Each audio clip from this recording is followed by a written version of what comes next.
Mark Kamalusa. You're welcome, my brother. Another person in the class? Another person in the class? Hello? Yes, sir. Okay. So we can start now.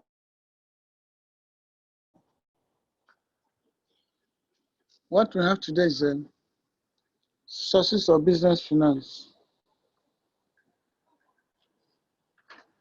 Sources of business finance. Finance, as we have noted, is the lifeblood of every business. In other words, without finance, no business can survive. When one is thinking of starting a business, here at the same time, we'll be meditating on the sources of fund, because without it, the business will not leave the drawing board. So today, we'll look at the sources of finance available to the various business types which we have studied.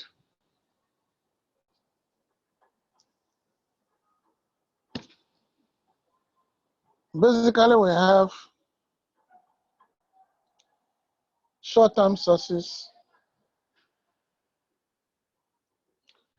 We also have medium-term sources, as well as long-term sources.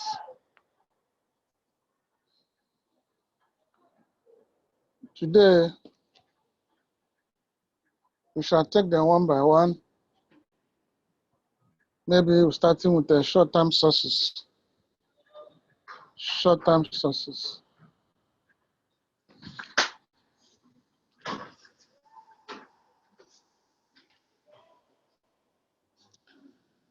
The first task a company faces after obtaining a certificate of incorporation is to raise capital. That is the first task, to raise capital to start operation.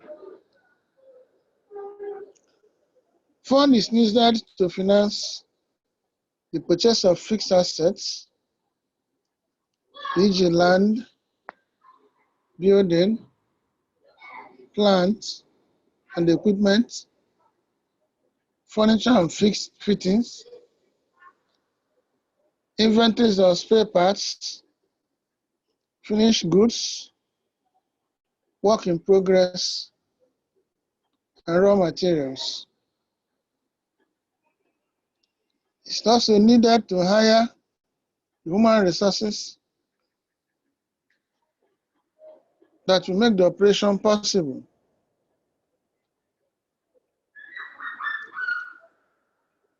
So, there are various sources of funds which are categorized into three: the short term,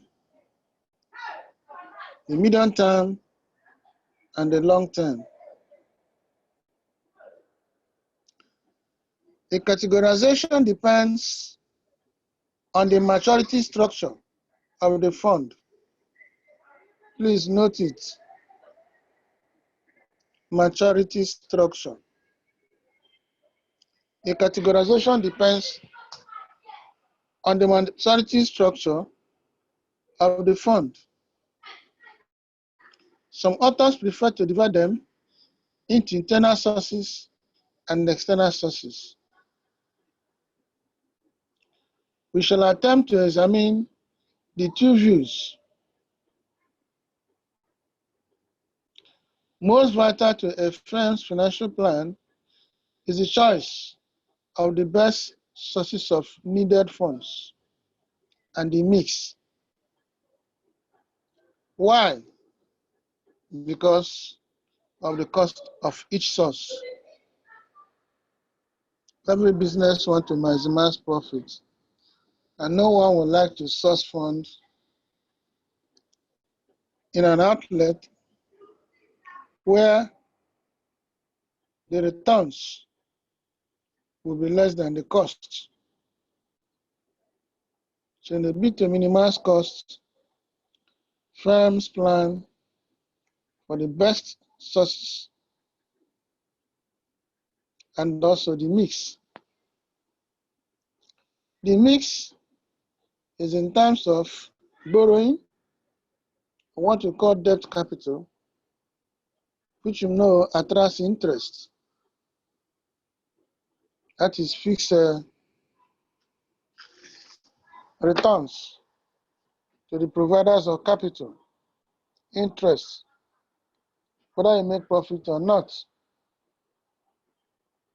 So the second is equity capital, stock issues, equity capital, the owners of the business. And the third source we're going to examine is plowing back earnings, or what we call earnings retention, plowing back profits to finance future growth. So one is borrowing, the other one is equities, the other one is plowing back profits to finance future growth. It's needed to finance future growth. Unless the financial manager is able to generate adequate funds through plowing back earnings, the manager will be forced to choose between funds provided by borrowing, that is debt, or obtaining them through funds provided by the firm's owners by way of sale of stock. So we have debt and equity. Debt and equity may be compared on the basis of 4 factors. We want to compare debt and equity on the basis of 4 factors.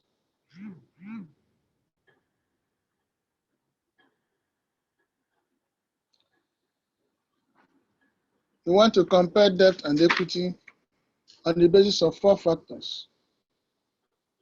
In other words, when a manager wants to source funds, he has to look at debt, has to look at equity. If the business is a going concern, he may look at plowing back profits or retentions.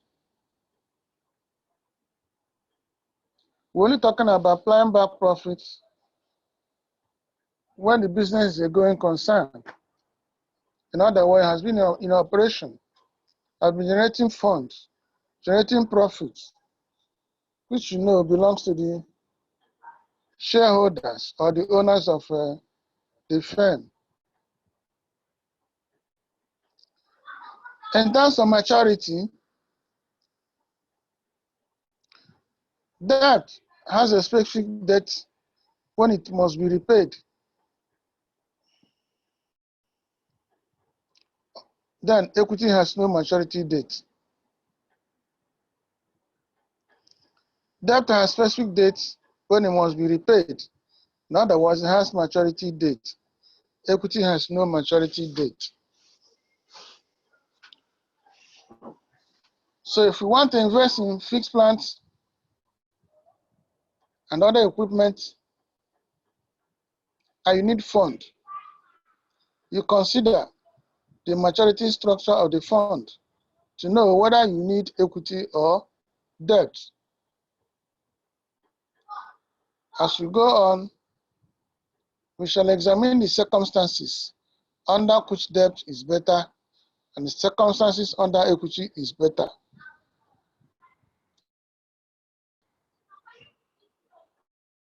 In terms of claims on assets, lenders have filed claims on assets in case of liquidation. Lenders have prior claims on assets. Stockholders have claims only after claims to lenders have been settled. In terms of claims on assets, lenders have prior claims. In other words, you settle the claims of creditors before that of stockholders or shareholders. They have prior claims. The next one is claims on income. Lenders have also prior claims. Stockholders have a residual claim. Note the word or the term residual. Stockholders have a residual claim because dividends are not contractual obligation. Dividends are not contractual obligation. Remember that. Dividends are not contractual obligation. What does it mean? The firm may or may not pay dividends. It's not compulsory. There are circumstances when it is good to pay dividends and circumstances where any retention is preferred. For instance, it's good financial management for a financial manager to use dividend or what we call retained earnings to finance future growth or future operations, especially when the financial market is not favorable. Use your own money.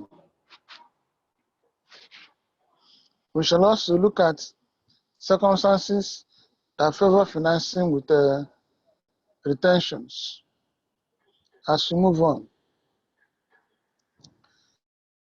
The next one is right to voice in management. Lenders are creditors and have no voice in company affairs unless interest payments.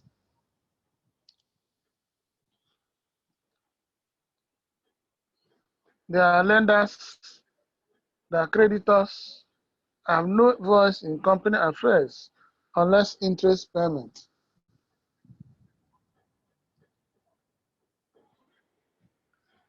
Then, stockholders are the owners and have voice in the operation of the firm.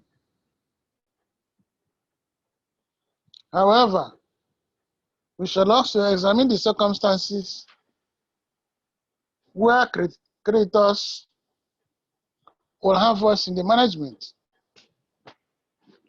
of the firm, especially in situations where interest and principal are not settled as and when due for a longer period of time. That is when the creditors was asking for liquidation for non-performance. So we have looked at 4 factors that could be used to compare debt and equity financing. We now move to sources of short-term funds. What do we mean by short-term? Short-term sources of finance generally never exceed 1 accounting year or operating cycle before repayment is made. And normally, the operating cycle is 1 year. Short-term sources of funds generally never exceed 1 accounting year or 1 operating cycle before repayment is made. It requires full payment of principal and perhaps interest where applicable. There are several of such sources available to a company. We shall look at them one by one. First one is trade credit, where you buy on credit. The other one is commercial paper. Commercial paper. The next one is debt factoring, or what you may call account receivable financing. Debt factoring or account receivable financing. You may find that in several texts. We also have short-term bank loans. Short-term bank loans and overdrafts.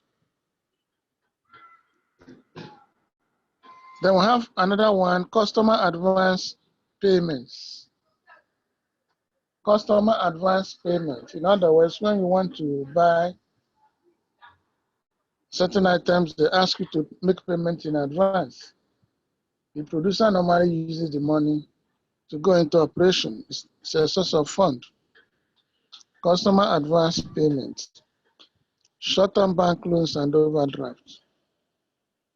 Please, I would like you to look at the differences between loans and overdrafts.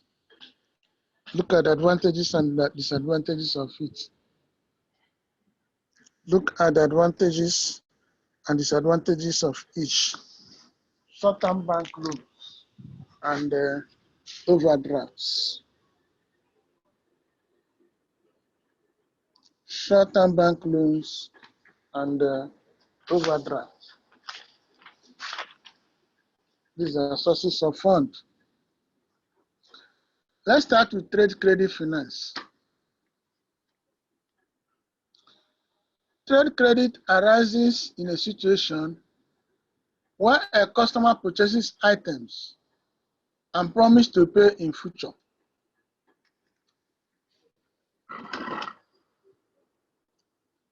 That is the opposite of advance payment.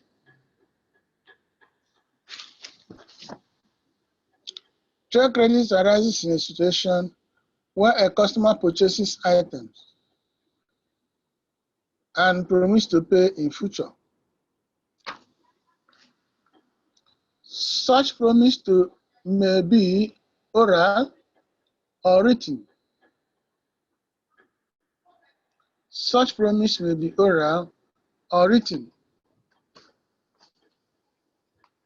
You as a businessman will know the circumstances why you may prefer it to be oral or why you may prefer it to be written. As a businessman, you know when you have to force your customers to put something down, and the advantages and disadvantages of each. Written ones are more secure than ones made orally because one can deny when problems arise. Also, the seller will wait till the due date to recover his money. The seller will wait till the due date to recover his money. This aspect is very important. Trade credit constitutes the bulk of short-term financing among merchandisers, and it is especially important for smaller firms. It is especially very important for smaller firms which do not have access to the capital market. Trade credit is very important to smaller firms that do not have access to the capital market. It arises out of the purchase of supplies and materials from other firms.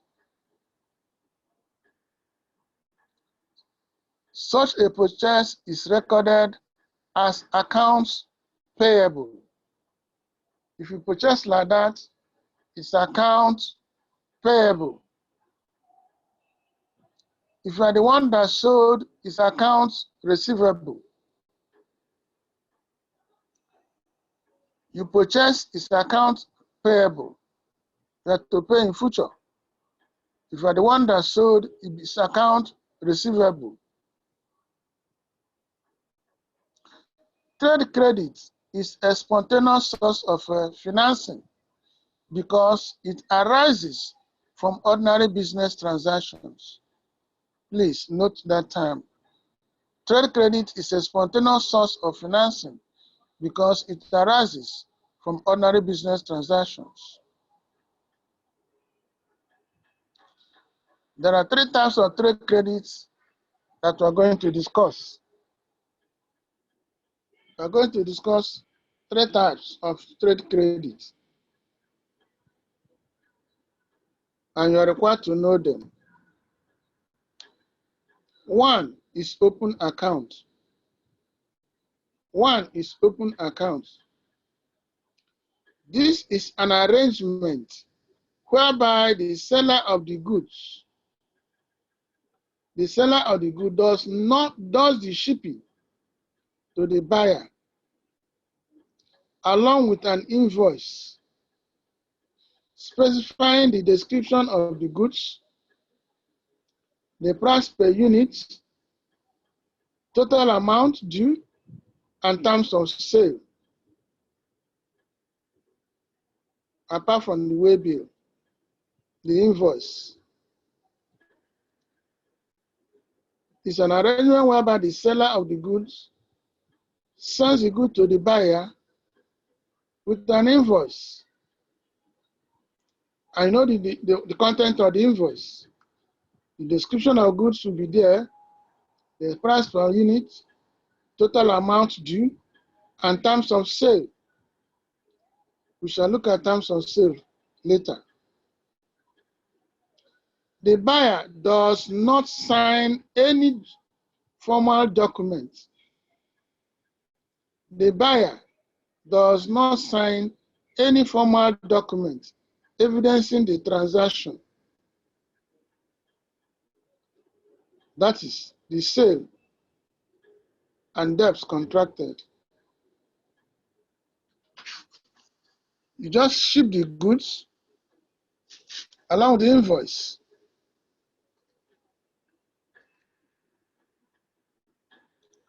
Although this is a very risky method, the sale is done based on goodwill and good credit rating of the buyer. You must have been in business with the buyer for some time for you to ascertain the credit rating, for that goodwill to have been established before you engage in open account sales. In other words, the buyer must have been time tested and maintained over a period of time. We talk about 419 in Nigeria and all sorts of things. So before you engage in that kind of sale, you must have known the buyer, must have been in business for a long time, must have tested the buyer before such confidence is developed. Then, based on goodwill, you'll be able to extend such credit. Otherwise, you're on your own. The second type is what we call notes payable. Notes payable, otherwise promissory notes. Notes payable or promissory notes. In this, the buyer is asked to sign a promissory note evidencing the sale and the amount due. They pack the goods. You are now asked to pen down your signature on a note, and that note It's an evidence for the sale and the amount due. The note must be retired within the stated period. The note must be retired within the stated period. Otherwise, confidence will be lost. The seller who transacted under the open account system may call for a written acknowledgement when the buyer fails to honor the due debt, or the debt on the due date. You sold an open account and you wait for the due date, no payment is forthcoming, and there was no paper signed. You can now call on the buyer to sign a note, acknowledge the goods and the amount due. At least, as a seller, you hold it as an evidence that the transaction was made. So you have open accounts, then have notes payable, promissory note. Sign it, then carry the goods. Then the third type is trade acceptance. Trade acceptance. The seller under this account draws a formal document evidencing the sale and the amount due, and asks the buyer to accept before shipment is made. The seller under this account draws a formal document evidencing the sale and the amount due, and asks the buyer to accept before shipment is made. This carries a specific future date for the settlement of the debt, and bankers that are involved. Bankers that are involved. A specific future date for the settlement of the debt and bankers that are involved. On acceptance, the goods are shipped and the seller can discount the draft in order to obtain immediate funds to continue his business. That is the essence of the signing and the bankers that are involved. When the bill matures, the final holder will tender it for settlement at the designated bank. When the bill matures, the final holder, in case of discount, will present it for settlement at the designated bank. In other words, the seller can sell the bill, what we call discount, can discount the draft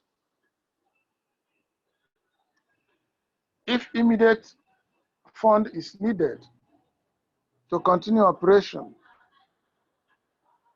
You can hold it to maturity, you can discount it in order to continue business. As a businessman, one can ask you which method you prefer and your reasons. Which method do you prefer and your reasons? You must have reasons for preferring one method to the other.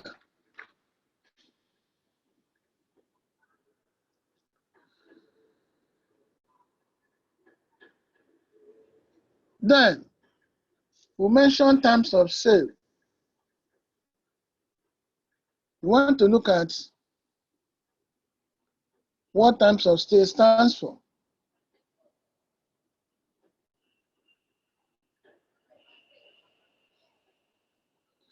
Terms of sale, otherwise called credit terms,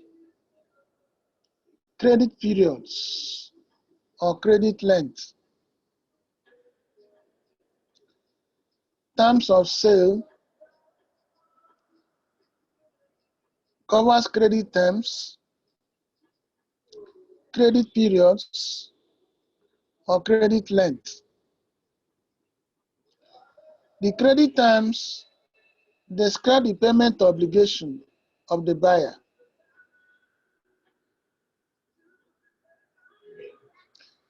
Credit terms describe the payment obligation of the buyer.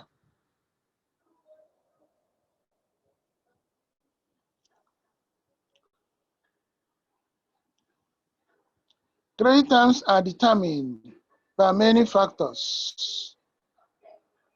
Credit terms are determined by many factors, especially the following.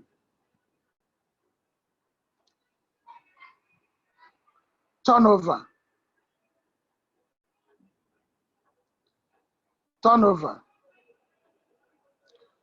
Products with high turnover have shorter credit term period.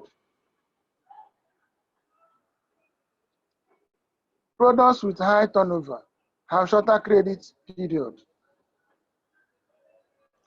Products that do not move fast have longer credit period.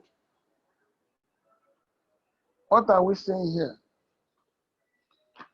Products that move in the market, they have shorter credit period, because you know that as they buy, they also sell. So as they sell fast, they have to return your money. That is why we say it has shorter period for repayment. But those that do not move have longer credit period. You extend the credit period in order to allow the seller to sell the commodity. You have to allow the seller to sell the commodity before payment is made. That's what we mean by have longer credit period. But the ones that move, they move fast. In other words, they have high turnover. Then they have shorter credit period. The next point there is perishability. Products that are highly perishable have longer credit period than the seller's circumstances. The seller's circumstances depends on the following: the financial strength of the seller. The financial strength of the seller is a major factor determining credit period or credit length.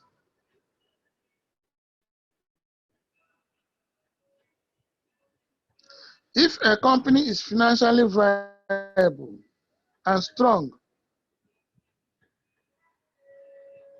then a longer credit period will be extended. But if the firm is very weak, then a shorter period will be extended, because it will need money constantly to continue in operation. 2, size of the seller. Size of the seller.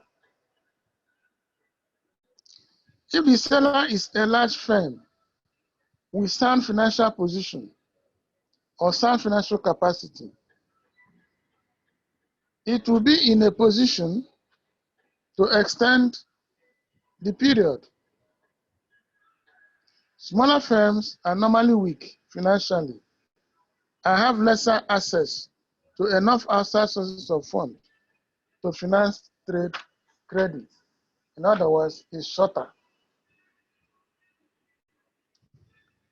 In some cases, trade credit is used for sales promotion. If you want to use it for sales promotion, then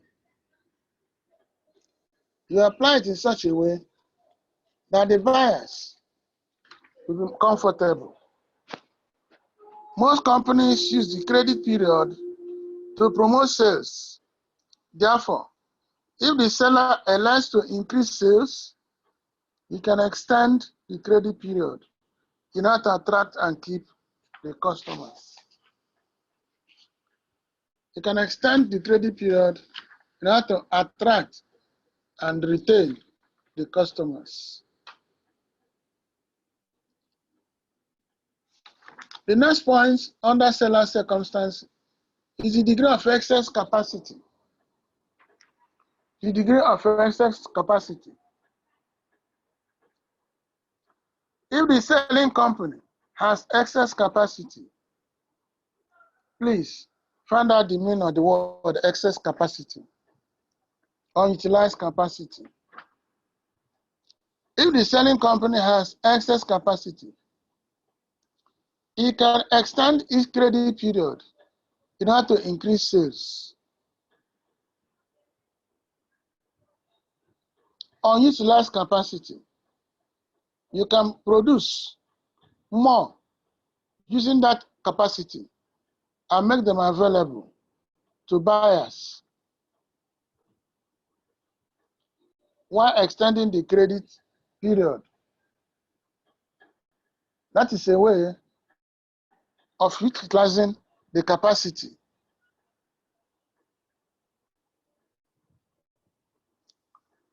If the selling company has excess capacity, it can extend its credit period in order to increase sales. The firm can expand output to cover the unutilized capacity and sell the products on credit. Then, in terms of credit sales or credit terms, we shall also look at the buyer's circumstances. We have finished the seller's circumstances. This all depends also on the financial strength of the buyer. If the buyer is in a sound financial position, he can negotiate for longer credit terms. If the buyer is in a sound financial position, he can negotiate for longer credit terms because the seller, having known the buyer's financial standing, will be more willing or be more interested in selling larger quantities rather than recovering his money. It will be a situation where the seller will use credit terms to extend to the buyer more goods because he's not fearing that the buyer will not pay. If the buyer is in a sound financial condition or financial position, the seller is not interested in recovering the money, but more interested in selling the goods because the firm buyer have the ability and the willingness to pay as and when due. That is meaning that he has sound financial position. The next one is the risk associated with the product. That is the product condition. The risk associated with the product. If the product is highly risky, such as clothing, the buyer may ask for longer credit period. It's not even moving markets. In both situations, the buyer may ask for extended credit period. So in credit terms, look at the products, look at the firms, both the buyer and the seller, and then the circumstances of the commodity. Now we have to look at the discounts that are normally given. Trade credit can be very expensive when compared with the cost of not taking a cash discount, because two types of discounts are normally given: cash discounts and trade discounts. Cash discount is mainly made or extended to buyers in order to make them to pay promptly. Cash discount is normally extended to buyers in order to make them to pay promptly. Why trade discount is made or extended to buyers in order to make them to buy in bulk. It is used to encourage bulk purchases. So trade credit, as I said, can be very expensive when compared with the cost of not taking cash discounts. Cash discounts are usually allowed in order to induce the buyer to pay promptly. The cost of foregone cash discount usually is higher than the interest rate on borrowed funds. In other words, one can borrow and finance cash discount and yet make returns. The cost of foregone cash discount usually is higher than the interest rate on borrowed funds. Hence, the firm has to be careful in electing to take a trade credit. If no cash discount is offered, there is no cost. But if a cash discount is offered and it is ignored, there is opportunity cost involved. The effective length of credit is influenced by the size of the discount offered. The larger the discount, the higher the probability that people will borrow at the going market interest rate to take advantage of the discount, thereby reducing the length of credit period. You are asked to pay within 1 month and take some percentage of the total cost. If you look at it and you feel that it is cheaper for you to take advantage of it, especially when interest rate is lower, you go and borrow at the market rate, pay promptly. Go and borrow at market rate, pay promptly, and take the, have the returns involved. The effective length of credit is influenced by the size of the discount offered. The larger the discount, the higher the probability that people will borrow at the going market interest rate to take advantage of the discount, thereby reducing the length of the credit period. You pay promptly and take advantage of it.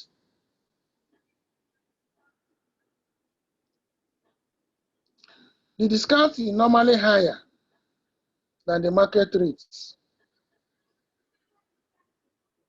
So there is an incentive for the buyer to borrow at the market rate and pay for the merchandise. The difference would be his gain, which will not have accrued if such step was not taken.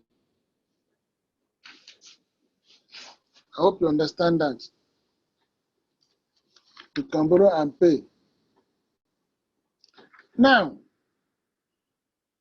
there are many forms that credit terms are expressed. When a credit sale is made, a specific date for the settlement is agreed upon, whether in the open account whether under notes payable or bill. There's a specific date agreed upon. Cash discounts are usually allowed in order to induce the buyer to pay promptly.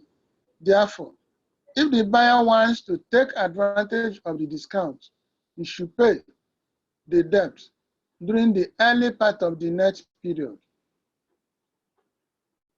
For instance, a credit sale may be specified as 6/10 and 30.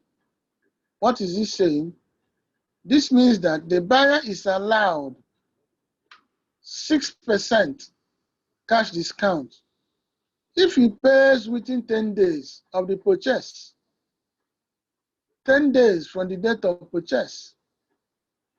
If he fails, he must pay the full amount within 30 days.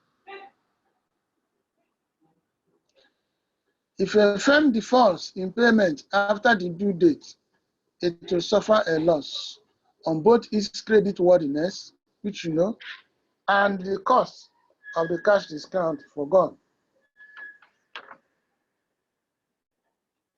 When a firm's creditworthiness is doubtful, it can only obtain additional purchases at higher prices. When a person comes and say, well, the price has risen because the one I gave you were unable to settle. Unless it furnishes adequate information and explanation to the creditors as to the full cost of such lapses. You understand that? You were given 30 days to pay, and you are able to settle after 30 days. You suffer a loss on your creditworthiness. At the same time, the cost of not taking advantage of the cash purchase, then or credit extended, you have to suffer both. So instead of your suffering a loss on your credit worthiness, it's better for you to pay within the next period, which is 30 days. Even if you are able to take advantage of the cash discount.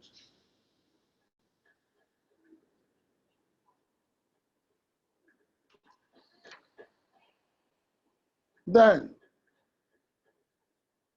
we move a little bit down and look at commercial paper. Commercial paper. Commercial paper consists of unsecured short-term negotiable promissory notes of large firms that are sold primarily to other businesses, such as insurance companies, investment trust companies, pension funds, and banks. Commercial papers are issued by large firms. They are promissory notes. They are negotiable. They are unsecured. Since they are unsecured, you must examine yourself before you go into buying commercial papers. Maturities vary from 2 to 6 months, with an average of about 5 months. The market for commercial paper is limited to firms which are good creditors, that is financially strong and creditworthy. If an organization is not financially strong, it's not creditworthy, it cannot issue financial or commercial paper because nobody will buy. The core motive of investors, that is buyers, in this market is to invest their excess cash balances for a short period without exposing themselves to any appreciable risk of loss. The companies that issue commercial papers are creditworthy, and those investors that have excess cash balances on a short-term basis can just take advantage of them because the last on the average is 5 months. So a firm with a good credit standing can issue commercial paper. They are unsecured, largely unsecured. Okay. Then, how do you market commercial paper? Commercial paper is issued either through a dealer or through direct placement. There are dealers on commercial paper, or you can sell them direct to companies. Dealer is the intermediary, but you can sell direct, what you call direct placement. Who is a dealer? A dealer is a special agent that handles transactions in the papers for a fee. For a fee, please note that for a fee, is fee-based. They may either buy outright from the firm or help in the marketing for a commission.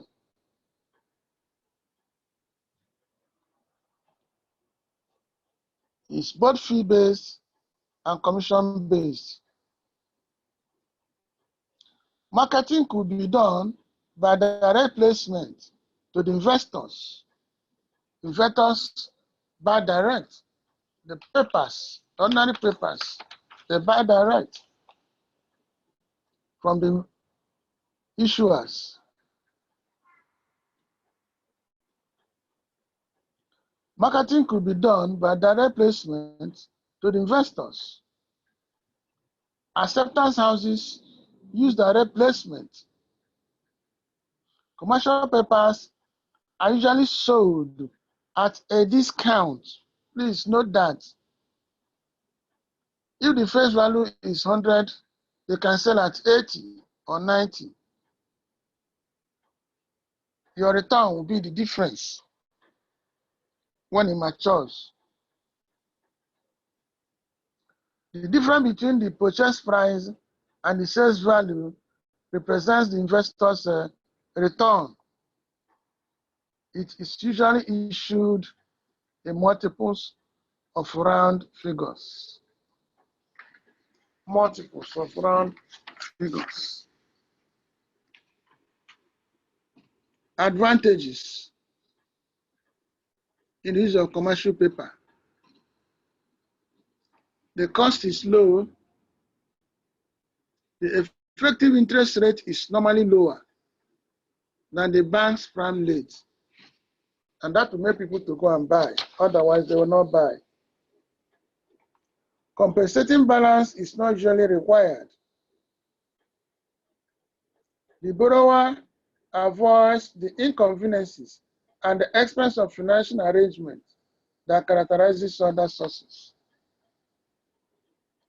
The second one is convenience. It is an easy method of obtaining credit during period of tight bank credit. The next one, publicity and prestige of the company are enhanced. If your company is able to issue commercial paper, then it's recognized as a company with high credit standing.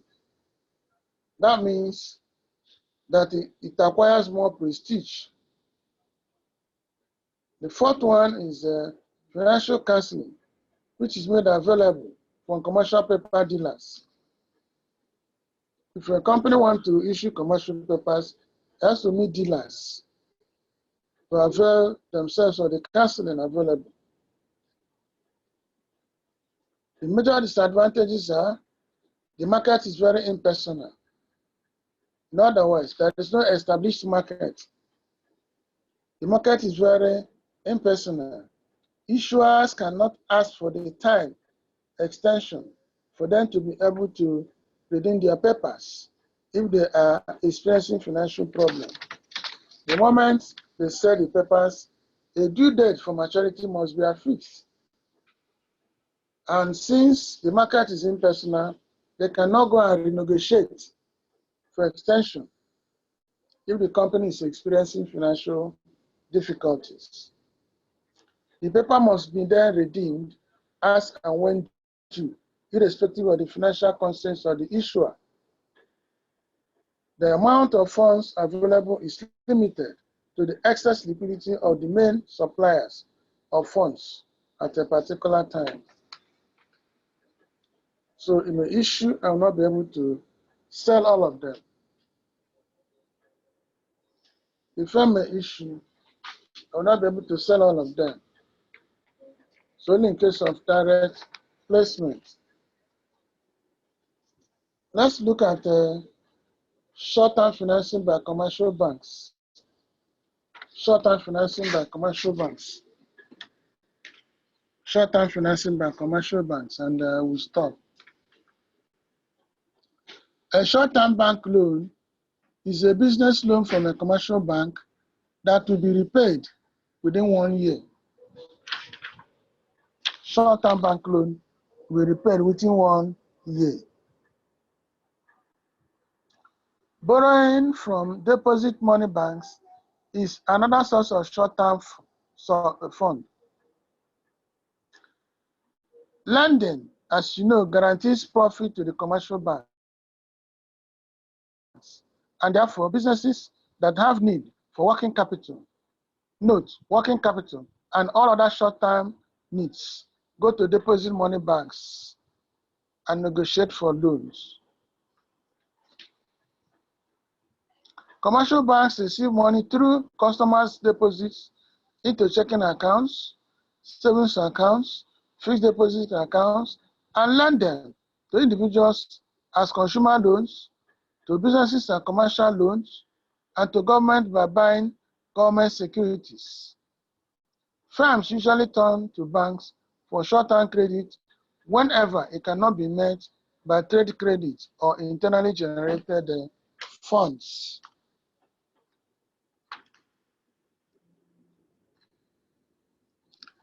Banks occupy a pivotal role in the short-term money market. Hence, they are dependable sources of funds. They provide margin credit that allows firms to expand. If this credit is denied, the firm may have to slow down the rate of growth or cut back operations. We're talking about the importance of commercial bank loans. There are two major types of bank loans that borrowers can apply for. We're going to look at them later. Characteristics of bank loans. The forms I can take. There are essentially two forms of short-term bank loan. One is a single loan, and the other is a line of credit. Single loan and a line of credit. In single loans, the borrower signs a promissory note and he repays on the due date and block.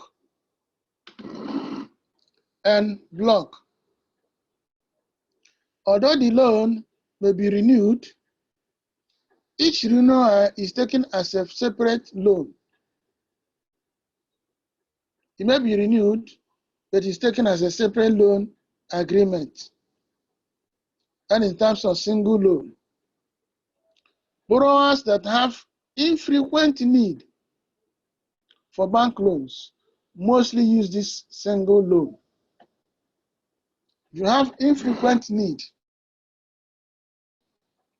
for bank loans, you go for single loan. Frequent borrowers utilize a line of credit because it permits the borrowers to borrow up to some specified maximum amount from the bank. And this method reduces negotiation efforts. Also, if the firm has no need to draw down its line of credit, it will remain open till such need is felt. Actually, the bank is not legally committed to honor the line of credit arrangement. However, it usually meets the pledge. because it's dealing with customers, usually meets the pledge. The line of credit arrangement is usually reviewed after the firm's annual report is published, so that the bank can use this audited account in analyzing the firm's financial position. A variant of a line of credit is a revolving line of credit. Revolving line of credit. A type of it is a revolving line of credit. In this agreement, the bank is legally committed to provide credit up to the maximum limit established. It is paid on the borrowed, interest is paid on the borrowed portion. B.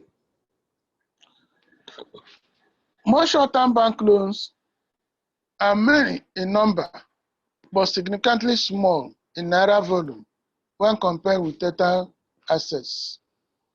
We're talking about characteristics of bank loans. Maturity. Bank loans are short-term in nature. In recent times, there is a tendency to lend long, especially with the federal government encouragement. However, the extent this has gone cannot be assessed with certainty. Bank loans need collateral. High-risk borrowers must provide collateral. A greater percentage of bank loans are secured. Some provide compensating balance. Usually, about 15 to 20% of loans are required to have compensating balance. You lose some amount in your account, which the bank fall back on in case of problems. In terms of repayment of bank loans, a clean-up clause is required for firms to demonstrate the ability to pay. In other words, whenever you borrow, you pay, clean off. And that helps you to demonstrate your ability to pay. This clause requires the firm to be completely out of debt to the line of credit for 1 or more months. If the firm is unable to comply with this clause, the bank may conclude that the firm is using the line of credit for permanent financing needs instead of short-term as specified. There are certain factors that must be taken into consideration by a customer or before a customer will choose to open an account with a bank. You want to examine factors that customers consider before they choose a bank. Factors affecting the choice of a banker. In choosing a bank, the financial manager should consider the following. 1, the bank's policy towards risk.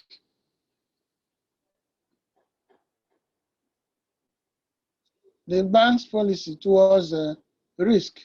It is very, very important. This addresses the question of the bank or the bank's loan policy. Is the bank conservative or liberal in its loan policy? It could be conservative, it could be liberal. A bank's attitude towards risk will depend on the personality of the bank officials and the characteristics of the deposit liabilities. Where deposits fluctuate very much, the bank may tend to be conservative in its loan policy and vice versa. If it's not steady, you better be very, very careful. Otherwise, you fall into trouble. A financial manager may choose a bank when he considers the availability of management counseling. Many banks provide this facility to their customers. The next one is the loyalty of the banks when the customer or account holder encounter difficulties. Many banks are hard on customers when they are in temporary difficulty, especially if the client needs additional financial support to tide over. Maybe you borrowed 2 million, which you thought would be okay for instance, and inflation turns to rise higher. In that case, the 2 million may not be able to help you or to finish the project. They need additional fund. The bank will tell you, no, pay back the one you have borrowed. Pay back the one you have borrowed. And you are in trouble. You cannot recoup the ones borrowed because of the turnout of events. And the bank is paying them for years. They don't want to help you. They are not loyal to the customer as they encounter difficulties. What they know or what they consider is their fund. So the next one is the stability of the bank's deposit liabilities. As a measure of possible repayment pressure, here the financial manager should not only look at the fluctuation in the level of deposit, but also the composition of deposit. If time deposit is larger or large, then total deposit will be more stable. Hence, the likelihood of too much repayment pressure will be reduced. The financial manager, in trying to choose a bank, must analyze their books and books of accounts to find out how stable the bank is in terms of deposits. Then, the maximum size of loan a bank can make. The maximum size of loan the bank can make. Here, the borrower should consider the capital account of the bank. If the loan size is inconsistent with the company's requirement, alternative bankers should be sought. Again, concerning the bank's loans in the areas which the business specializes. Some banks specialize in certain areas like industry, commerce, agriculture, etc. We used to have banks like that in Nigeria. So the banks are to help you to grow. Then you choose the bank and open an account. The next one is financial and business services offered by the banks. Okay. Then look at the cost. Is the bank's loan cost competitive with others? For instance, in Nigeria now, most banks use various charges either to encourage or discourage customers. Some are hidden costs, some are hidden charges. So if you look at your account and find out that they are not doing well, or the cost is large or higher than expected, then choose alternative banks. Then we have to look finally at the loan costs, the loan contract. It is this contract that sets the basic conditions for the loan contract. These conditions are the ones the lender considers very necessary for the recovery of the loan. The lender must be watchful to make sure that the borrower operates within the provisions of the contract or take necessary steps to recover the loan before it goes bad. Among the stipulations in the loan contract are duration of the loan period, 2, schedule for repayment on installments, interest and other charges, C, provision for immediate recovery of the entire balance in case of default in payment by the borrower. The next one is any warranties, sureties, or securities. These are the content of the loan contract. E, requirements to maintain working capital at the proper level, which may involve restrictions on other borrowing during the life of the loan. 6, description of assets pledged to secure the loan and times under which they are pledged. Depending on the situation, there should be restrictions on the payment of dividends or other distributions when the loan is still current. These are the contents of the loan agreement, the loan contract.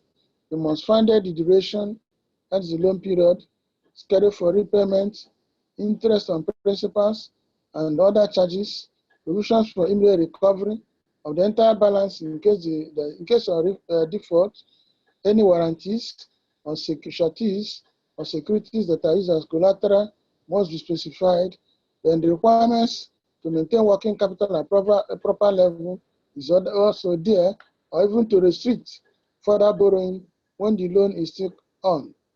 Then description of assets pledged to secure the loan, and finally, depending on the situation, the decision to pay dividends or other distributions when the contract is still on, because you have to settle interest and principal before you distribute or before you do what? You pay dividends. We've gone very far. Will we continue? Hello? Hello?